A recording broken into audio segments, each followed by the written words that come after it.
I'll go. There you go. Thank you. You're welcome. We're the Family Sideshow. Okay. No relation. No relation. Well, But we just put up videos. We're not a circus, we're a sideshow. So. Okay.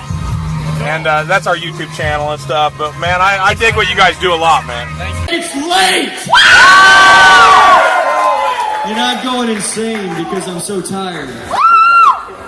I want to introduce to you the man of many words, Mr. Levi, the poet!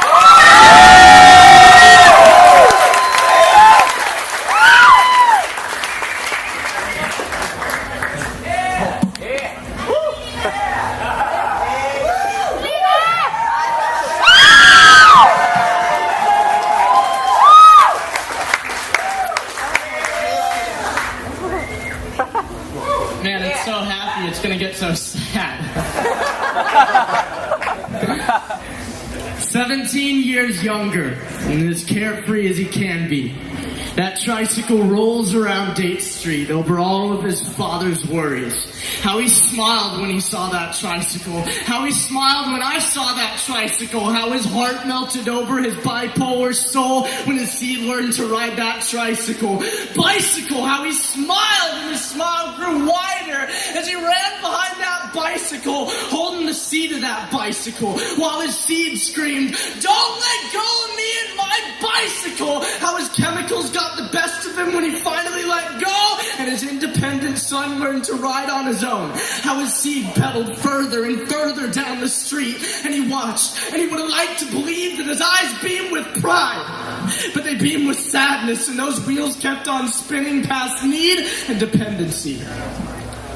I picture my father, healthy, sitting next to my mother behind a closed bedroom door where I can't see, and he stares down at his hands, and he buries his face in them, and he's wondering where the time goes, where the end of 4 years left him without a bike to hold on to, while his boy rides the red and silver memory down the street, wondering where his gift of a bike that he can't hold on to anymore will take his boy.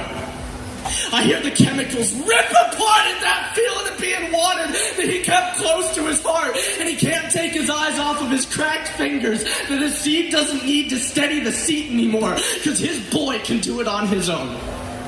I wanted to tell the tale as detailed as the demons did, with those 4 white walls as their canvas. My father's father was a failure, and his mother loved her lover more than she loved her sons. My father's nearing the end of a good fight that he fought since the beginning. A far better man than the one he feared he might become.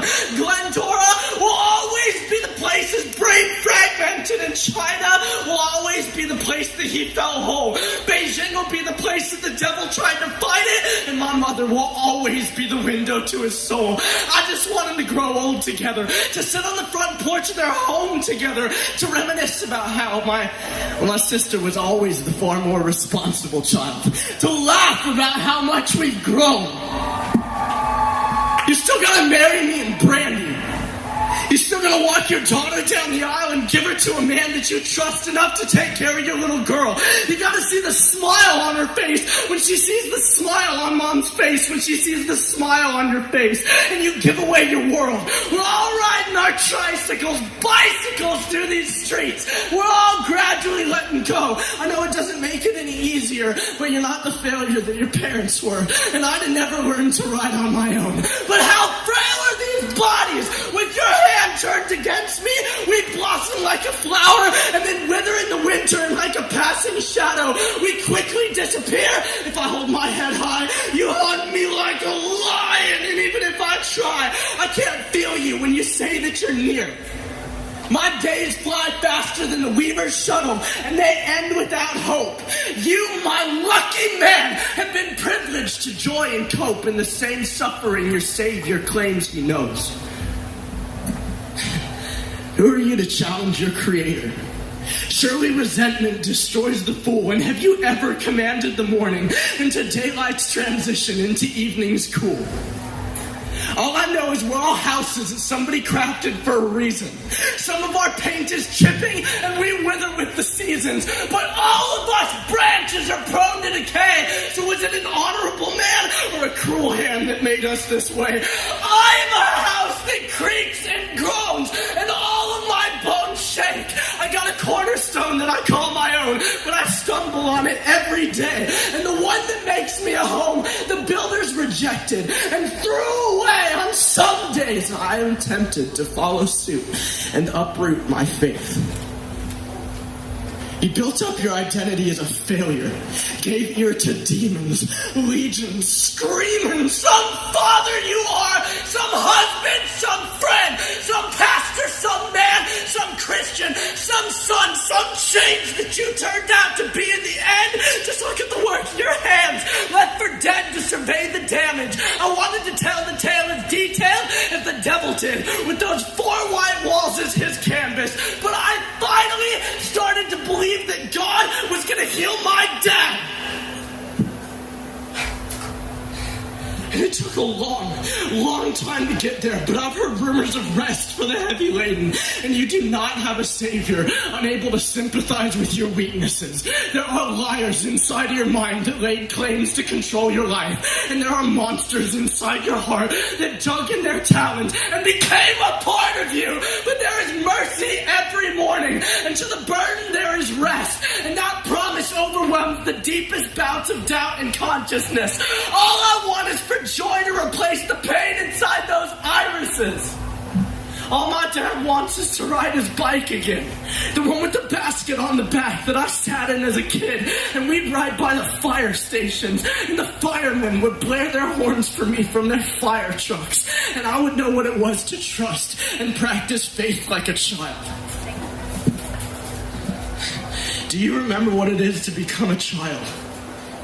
I know you're ready to go home, but if you could withstand the test of time, Job will sing out in the choir that we are the blink of an eye, pleading, there is rest, and this is not who you are. The way the light is not characterized by shadow, the dark, or the depth of his scars, pleading, my pain is significant, but it did not make me savior. In resurrection, you're made in the image and likeness of your creator. So be joy, and may it be for the glory of the Lord, because God, if there is a point to this, I don't see it anymore, but I believe in providence and sovereignty and something bigger than you and me, and history, and the way these generational curses rip apart at the seams of my family. Be rest! Oh my God, be rest!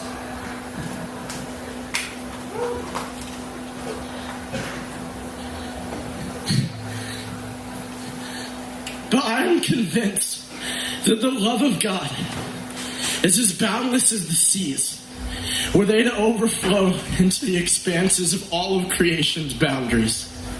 Were the water to rush like waves, were we the innumerable grains of sand carried in its storm towards a timelessness held in a sovereign hand. Eternity would be the first to sing.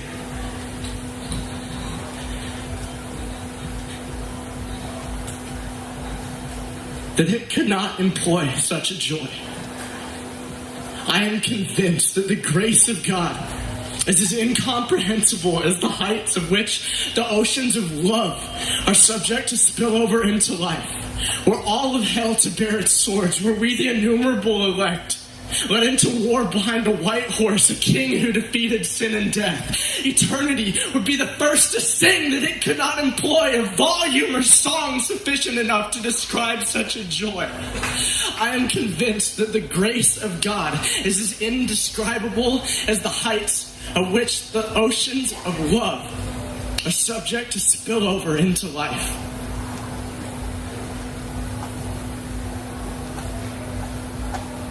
Were all of hell to bear its swords, were we all the innumerable elect led into war behind the white horse, a king who defeated sin and death. Eternity would be the first to sing that it could not employ a volume or song sufficient enough to describe that joy.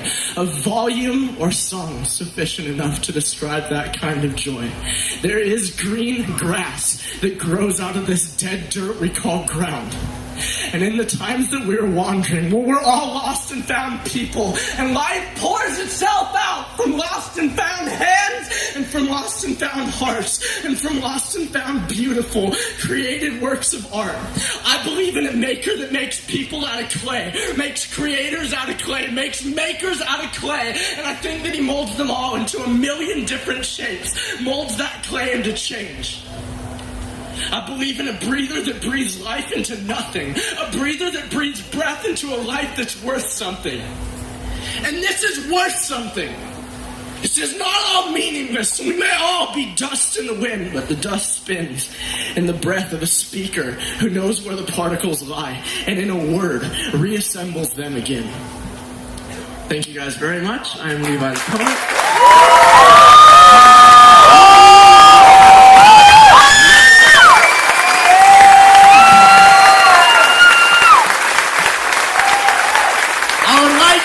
Introduce to you In front of people, like it's, I would pee my pants if I had to go up for a presentation in class. You know, one of those things. I never thought that I would be doing any of this. Well, all of it, you know, the whole thing. And